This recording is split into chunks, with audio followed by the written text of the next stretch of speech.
Good evening friends, miracle mind English में आपका स्वागत है। हम इंजॉय कर रहे हैं हमारा सेशन 10 का डोज लगेगा रोज़, और यह हमारे 10 का डोज लगेगा रोज़ का नेक्स्ट सेशन है।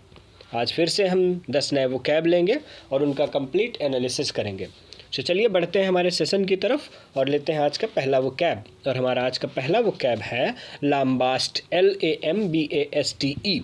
लाम्बास्ट इज़ ए वर्ब। लाम्बास्ट एक वर्ब होता है and its meaning is criticise something और समबडी हार्शली। मीन्स किसी चीज़ को या किसी व्यक्ति को बहुत बुरी तरीके से उसकी निंदा करना। हिंदी में कहते हैं फटकारना, निंदा करना, या आप कहेंगे लताड़ना। सो लाम्बास्ट मीन्स फटकारना, निंदा करना या लताड़ना। इसके सिनोनिम होते हैं कैस्टिगेट, या आप कहेंगे कंडम, या आप कहेंगे अटैक। सो कैस्टिगेट, कंडम और अटैक जो है वो इसके सिनोनिम्स हो जाएंगे। सो हम इसे सेंटेंस में समझेंगे।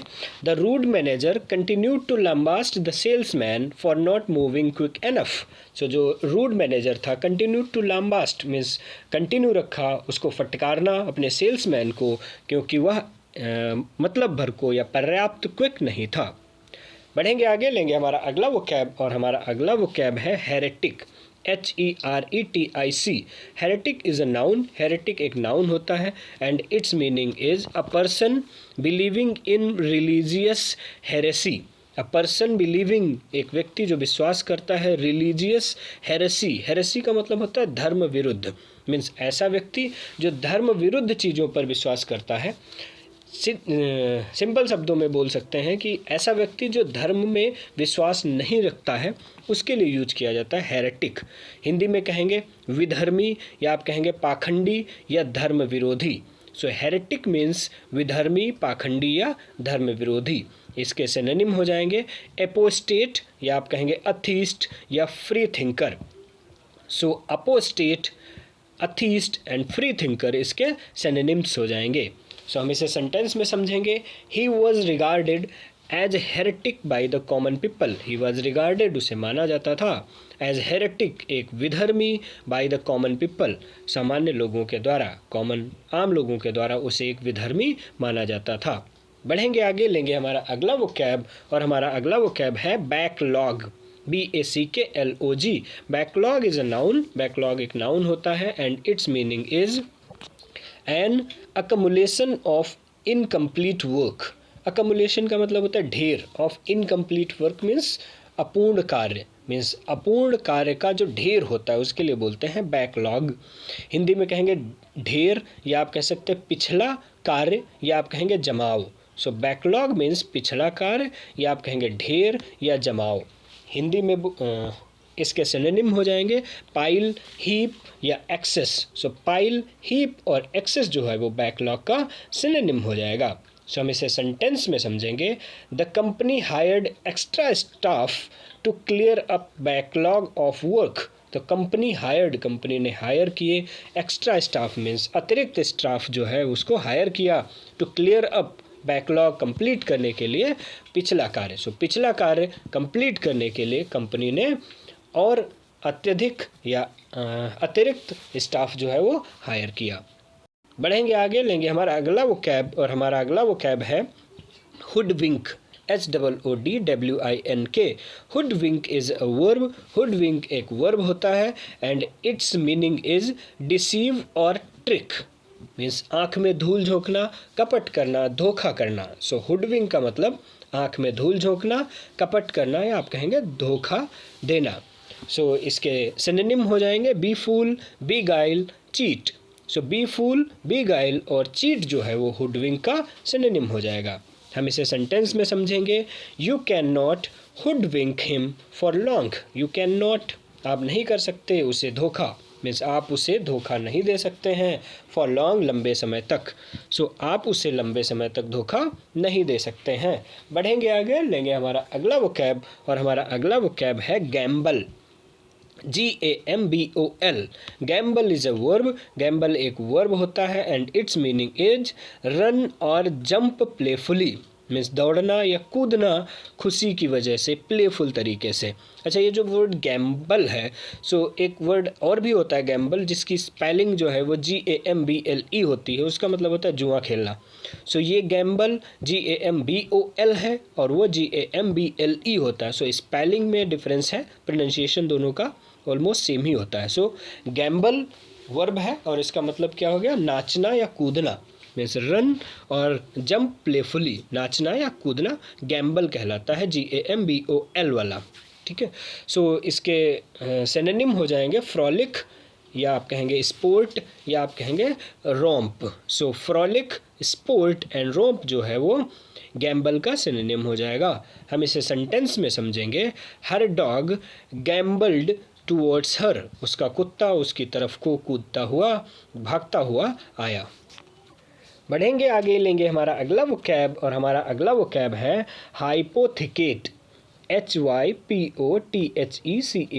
हाइपोथिकेट स्पेलिंग भी इंपॉर्टेंट है, सो स्पेलिंग भी देख लेंगे।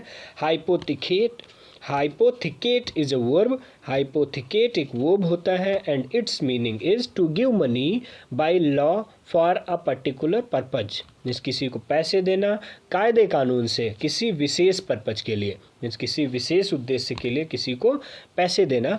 और स्पेशली इसको तब यूज किया जाता है जब पैसे देने के बदले में किसी चीज़ को बंधक बना लिया जाता है, तब वहाँ पर जब किसी पर्पज के लिए पैसा दिया गया है तो हाइपोथिकेट बोलते हैं।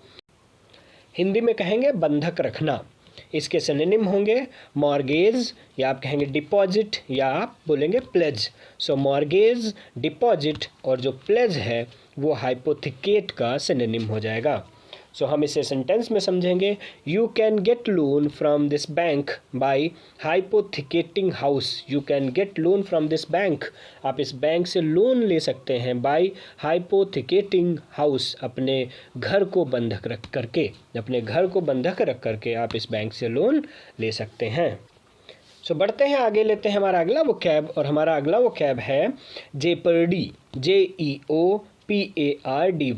Jeopardy is a noun. Jeopardy एक नाउन होता है and its meaning is danger of loss, harm और फेलियर। मीन्स डेंजर, खतरा, किसी चीज़ को खोने का या नुकसान का या फेल हो जाने का। सो जेपर्डी का मतलब हो गया खतरा या संशय, किसी चीज़ के चले जाने का, कुछ लॉस हो जाने का या कहीं फेल हो जाने का जो संशय होता है उसे बोलते हैं जेपर्डी।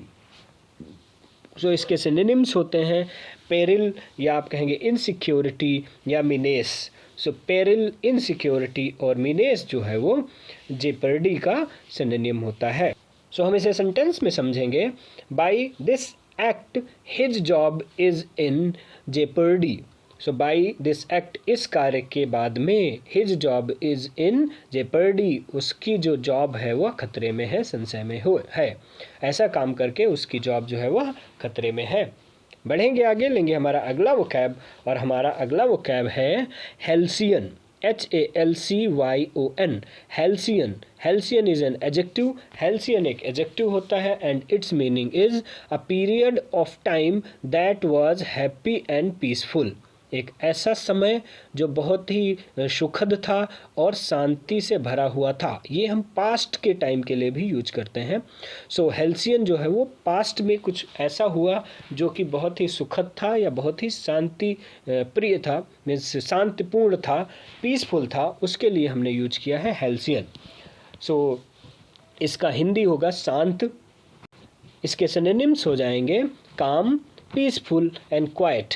सो काम, पीसफुल और क्वाइट जो है वो हेल्सियन का सिनोनिम हो जाएगा। हम इसे सेंटेंस में समझेंगे। The poet recalled the halcyon days of the past. The poet recalled, poet ने फिर से याद किया। रिकॉल का मतलब होता है पुनः याद करना, कुछ पुरानी चीज़ को याद करना। The halcyon days of the past, past के सुखद दिनों को, शांत दिनों को। मीन्स पोएट ने पास्ट के पुराने दिनों को, पुराने सुखद दिनों को याद किया। बढ़ेंगे आगे, लेंगे हमारा अगला वोकैब, और हमारा अगला वोकैब है petrify, PETRIFY। Petrify is a verb. Petrify एक वर्ब होता है and its meaning is change into a stone. किसी को स्टोन में परिवर्तित कर देना या किसी की स्थिति को स्टोन की पोजीशन तक पहुंचा देना। हिंदी में कहते हैं पत्थर बनाना, या आप कहेंगे कड़ा बनाना, या पत्थर हो जाना। ये किसी मटेरियल के लिए भी यूज कर सकते हैं, कोई चीज़ थी और बाद में वह सॉलिड हो गई, पत्थर बन गई, या किसी व्यक्ति की स्टेट है, किसी व्यक्ति की स्थिति है, वह किसी वजह से पत्थर जैसी हो गई, मीन्स उसमें स्टिफनेस आ गई, तो वहाँ पर यूज करेंगे हम पेट्रीफाई। सो इसका सिनोनिम होगा हार्डन, या आप कहेंगे स्टिफन। सो हार्डन और स्टिफन जो है वो पेट्रीफाई का सिनोनिम हो जाएगा। सो हम इसे सेंटेंस में समझेंगे। The idea of delivering a speech in public petrified him. The idea of delivering a speech in public means लोगों के बीच में एक स्पीच डिलीवर करने के आइडिया ने पेट्रीफाइड हिम, उसे पत्थर बना दिया। मीन्स वह जो है वह ऐसी पोजीशन में पहुंच गया कि वहाँ से वह सोच नहीं पा रहा था, समझ नहीं पा रहा था क्या करें, कैसे दें लोगों के सामने स्पीच। तो बढ़ेंगे आगे, लेंगे हमारा अगला वोकैब, और हमारा अगला वोकैब है Holocaust, HOLOCAUST। Holocaust is a noun. Holocaust एक नाउन होता है and its meaning is a thorough destruction involving extensive loss of life through fire. A thorough destruction, बहुत बड़ा डिस्ट्रक्शन जिसमें बहुत सारी जानें चली गई हों, लाइफ थ्रू फायर, आग की वजह से, और एनी न्यूक्लियर अटैक, या किसी न्यूक्लियर अटैक की वजह से। तो होलोकास्ट का मतलब हो गया कहीं पर आग लगने से या न्यूक्लियर अटैक होने से जब बहुत बड़ा विनाश होता है या बहुत सारे लोगों की जान चली जाती है, तो वहाँ पर टर्म यूज किया जाता है होलोकॉस्ट। सो होलोकास्ट का मतलब हो गया प्रलय, या आप कहेंगे सर्वनाश। सो प्रलय और सर्वनाश जो है वो होलोकास्ट की हिंदी होती है। इसके सिनोनिम्स होते हैं डिजास्टर, या आप कहेंगे कैटेस्ट्रॉफी, या आप कह सकते हैं devastation. So devastation, catastrophe and disaster जो है वो होलोकॉस्ट का सिनोनिम्स हो जाता है। हम इसे सेंटेंस में समझेंगे। The world has seen a nuclear Holocaust in second world war. The world has seen, दुनिया ने देखा है, अ न्यूक्लियर होलोकास्ट, एक न्यूक्लियर के द्वारा, मीन्स जो परमाणु है, परमाणु सर्वनाश या परमाणु के द्वारा लाई गई प्रलय देखी है इन सेकेंड वर्ल्ड वार, द्वितीय विश्व युद्ध में। सो विश्व ने द्वितीय विश्व युद्ध में परमाणु सर्वनाश देखा है। So thanks for watching this video. Keep learning, keep enjoying, और बने रहे हमारे साथ मिरेकल माइंड इंग्लिश में।